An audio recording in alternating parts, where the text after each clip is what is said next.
کبھی کبھی انسان اتنا تھک جاتا ہے کہ دعا مانگتے مانگتے بھی آواز بھر آتی ہے۔ ہاتھ اٹھتے تو ہیں لیکن دل میں یہ سوال بھی جاگتا رہتا ہے، یا اللہ آخر کب تک؟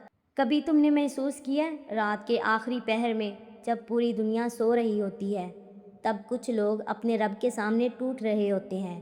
کوئی سجدے میں آنسو بہا رہا ہوتا ہے، کوئی جائے نماز پر بیٹھا خاموش آسمان کو دیکھ رہا ہوتا ہے، کوئی بار بار ایک ہی دعا مانگ رہا ہوتا ہے، اور پھر وقت گزرتا رہتا ہے لیکن دعا پوری ہوتی نظر نہیں آتی۔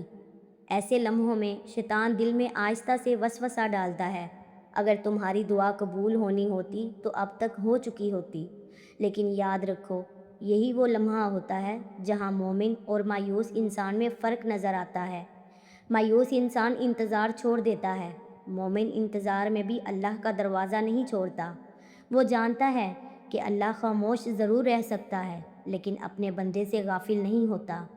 تم شاید صرف اپنی خواہش دیکھ رہے ہو لیکن اللہ تمہارا آنے والا کل بھی دیکھ رہا ہے۔ تم ایک چیز مانگ رہے ہو اور اللہ جانتا ہے کہ اگر وہ چیز ابھی مل گئی تو شاید تمہارے حق میں بہتر نہ ہو۔ اس لیے کبھی کبھی دعاؤں کے جواب میں دیر آتی ہے اور یہ دیر رد نہیں ہوتی، یہ رب کی طرف سے حکمت ہوتی ہے۔ ذرا سوچو، ایک ماں اپنے بچے کو ہر چیز فوراً نہیں دیتی، کبھی وہ بچے کو روک لیتی ہے کیونکہ اسے نقصان کا ڈر ہوتا ہے، حالانکہ بچہ یہی سمجھتا ہے کہ شاید میری ماں میری بات نہیں مان رہی۔ بالکل اسی طرح ہم بھی بہت سی چیزوں کے لیے ضد کرتے ہیں اور اللہ اپنے علم کی وجہ سے فیصلہ مؤخر کر دیتا ہے، کیونکہ وہ جانتا ہے کون سی چیز کس وقت اور کتنی دینی ہے۔ بعض اوقات انسان ایک بند دروازے پر روتا رہتا ہے جبکہ اللہ اس کے لیے دوسری طرف پوری زندگی کی بھلائی لکھ چکا ہوتا ہے۔ لیکن جلدی انسان کی فطرت ہے، ہم چاہتے ہیں آج دعا مانگے اور کل سب بدل جائے، مگر اللہ بندے کو صرف نعمت نہیں دیتا، وہ وقت بھی چنتا ہے، اور اللہ کا چنا ہوا وقت ہمیشہ بہترین ہوتا ہے۔ حضرت یوسف علیہ السلام کو دیکھو، کنواں بھی آیا، جدائی بھی آئی، قید بھی آئی، اگر وہ چاہتے تو اللہ ایک لمحے میں سب بدل دیتا، لیکن اللہ نے ہر مرحلہ رہنے دیا۔ کیوں؟ کیونکہ اللہ انہیں صرف آزمائش سے نکالنا نہیں چاہتا تھا بلکہ عزت کی بلند جگہ تک پہنچانا چاہتا تھا۔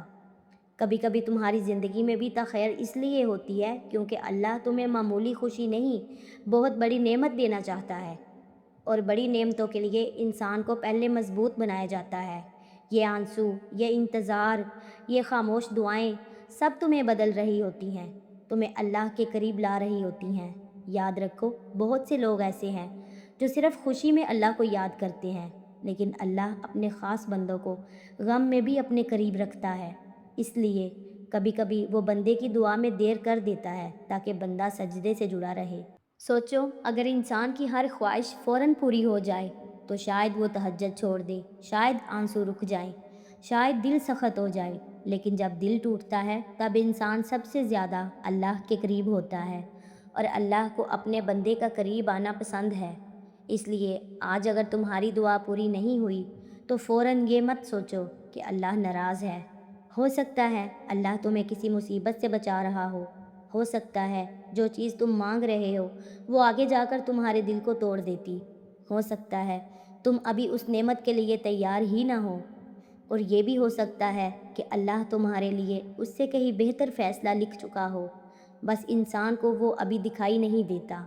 یاد رکھو، اللہ کے فیصلے دیر سے سمجھ آتے ہیں، لیکن جب سمجھ آتے ہیں تو انسان خاموش ہو جاتا ہے، پھر وہ صرف اتنا کہتا ہے، یا اللہ اگر تو میری مرضی پوری کر دیتا تو شاید میں نقصان میں چلا جاتا، تیرا شکر ہے کہ تو نے میرے لیے بہتر چنا۔ اسی لیے اپنی دعا مت چھوڑو، اپنے سجدے مت چھوڑو، اپنے رب سے بات کرنا مت چھوڑو، کیونکہ جو رب تمہیں مانگنے کی توفیق دیتا ہے وہ سن بھی رہا ہوتا ہے۔ ہر آنسو اس کے علم میں ہوتے ہیں، ہر درد اس کے سامنے ہے، ہر رات کی خاموش دعا آسمان تک پہنچتی ہے، اور ایک دن اچانک اللہ ایسے راستے کھول دیتا ہے جن کا انسان نے تصور بھی نہیں کیا ہوتا۔ اس وقت انسان پیچھے مڑ کر دیکھتا ہے اور سمجھ جاتا ہے دیر ہوئی تھی لیکن غلط نہیں ہوئی تھی۔ اس لیے اگر آج زندگی تمہیں انتظار میں رکھے ہوئے ہے تو خود کو یاد دلاؤ، میرا رب مجھے بھولا نہیں، وہ بس میرے لیے بہترین وقت چن رہا ہے، اور جب اللہ دیتا ہے تو صرف خواہش پوری نہیں کرتا، دل کو سکون بھی دے دیتا ہے۔